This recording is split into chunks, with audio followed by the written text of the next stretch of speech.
Guys, magluluto tayo ng ano, yung pakbet na ano na, yung nabibili sa palengke na hiwa-hiwa na yan.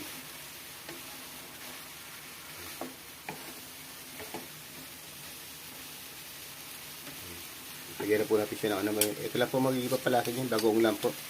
Yan lang. May tipid po tayo. Palagi po tayo din nakapasok eh. Tagba. Yan po din tipid po tayo.